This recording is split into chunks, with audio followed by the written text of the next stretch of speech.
Hi, thanks for joining me today. My name's Tom and I'm one of the client specialists here at RecruitGear. Today I want to show you how recruiters access new applications that come into their system. So we've logged in to the back end of RecruitGear, the control panel, the area that recruiters use to move applicants through the hiring process. And right now we're looking at the Applications tab here on the left side of the screen. And we're going to go to New.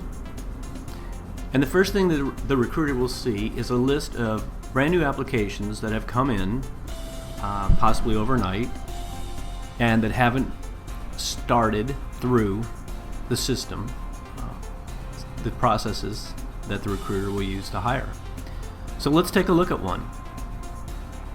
We're going to look at Andrew Wesson, who we can see has a green flag, which means he has met our hiring criteria. And by our, I mean the client's criteria, because each one of you will be able to set your own hiring criteria.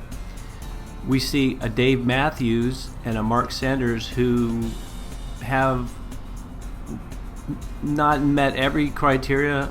For instance, if the criteria was driver needs to be 21, and Dave is 20, he'll come in with a yellow flag. And then we have Matthew, who has failed several criterion. Maybe he's had collisions, accidents, or something of that sort. So you can still see his application, but he's deemed as unqualified through the system, through the screening process. So let's look at Andrew Wesson. We click on his name, and the first thing we see at the top of the page is that Andrew Wesson his application is unlocked. Let's see who he's assigned to. Right now he's assigned to Tim Armstrong, who's one of the recruiters in our make-believe system that we're in right now. I should say make-believe client. It's the actual system. So he's currently assigned to Tim Armstrong, but as the manager, I can change his assignment to any of my other recruiters as well. So going back, we can, as Tim Armstrong, the recruiter, I can begin the hiring process by just simply pressing Process Application, and the first process in our hiring system is to do a telephone interview. So I would do the interview, obviously, and then I would click telephone interview and submit, which would show my manager and the other recruiters that I have moved Tim into the next phase of hiring, which in this case would be the in-person meeting. So that's how we start the process of hiring. We can leave notes for one another as recruiters. So I would just simply add a note about the interview, let's say, and the other recruiters in my company would be able to see this and also be able to append to the notes. So that way we stay in contact. This is especially helpful if we're super busy in the office or we're in remote locations. So there you go.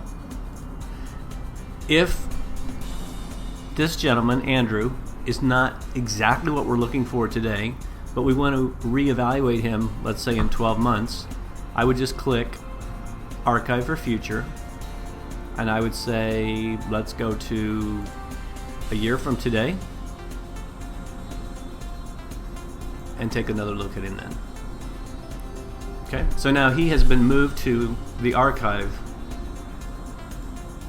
section, as you can see, of our company, and we're going to review him again on April 14th, 2017.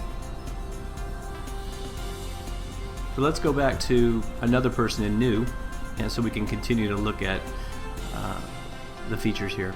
Archive Reject simply means that he's not exactly what we're looking for. We probably won't hire him, but we don't want to delete him, which you can do, from the system. So we're just going to archive him, Archive Reject. So he's still there. We can still find him through our search here, but he's not going to come back in a year. He's not going to, he's not going to pop back up for reconsideration. Let's look at the related documents. We have the ability to make a link, create a link to an external document. Say it's a space that you have in your intranet, on Dropbox, in Box, in Google Docs, anywhere that document resides, we can make a link to it, and that way everybody has access. So that's what this is about here. Could be the gentleman's resume, it could be a health record, it could be anything that you have as a document.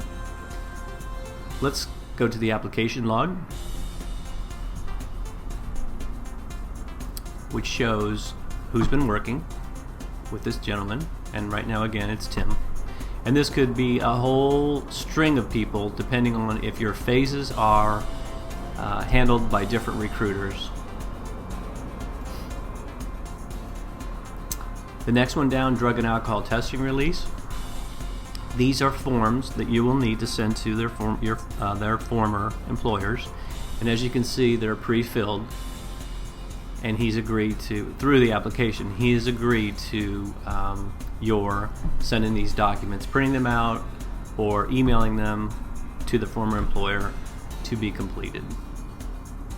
Okay.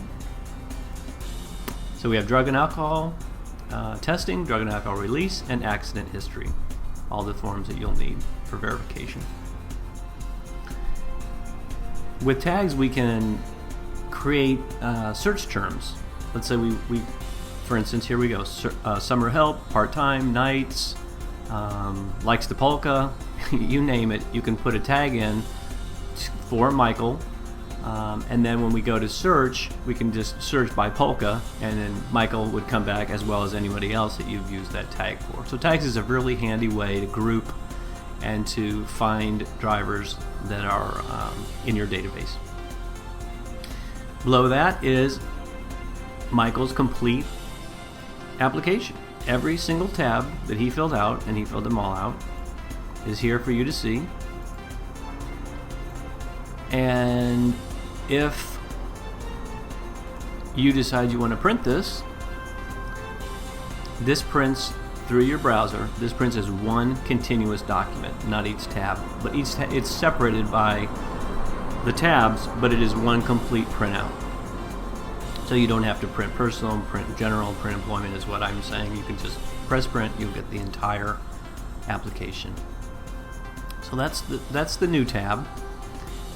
The processing tab shows you the people that are going through your system right now, by name, by the last 4 digits of their SOCH, by their apply date, reports, if you've called any reports up for them, what phase they're in currently of your process, if there's any notes, and who is currently working with that lady or gentleman. And again, if I click on this, I go back to the screen where I can see their entire resume and so on, but it's just telling me at this point where they are in the hiring process. Hired, self-explanatory, these are the people that you've hired so far. Archived are the people that you've decided you want to consider at a later date and when they're coming up, and this is Andrew Wesson, the first one we did this morning. Incompletes, if a driver, say Jerry Bailey, didn't complete the application, you'll get as much as he did complete, and then you'll be able to contact him if he looks interesting and ask him to continue, or you can actually continue it with him while he's on the phone. Okay, now that's incomplete, so you don't lose any drivers ever. There's a little bit of information as they put in. If they're gonna bail, at least you've got something that you can follow up with them on. Search. You can search by keywords, you can search by name, you can search by dates, and again, you can search by tags. So you'll be able to find your drivers. And finally, in the application area is activity reports. And this will show, as a manager, you'll be able to see how many applications are working, and you'll be able to see who's working them and what phase of the process they're in. And finally, you'll be able to see how your advertising is doing, because RecruitGear lets you set up custom advertising, so that sources, excuse me, so that when a driver comes on, you'll say, how'd you hear about us? And they'll click whether it was magazine, Google, a flyer, a friend, and you'll be able to see which of your advertising sources is actually paying off for you with the most drivers. So with that is an overview of the applications section of RecruitGear, and I hope you'll come back and we can talk about the setup.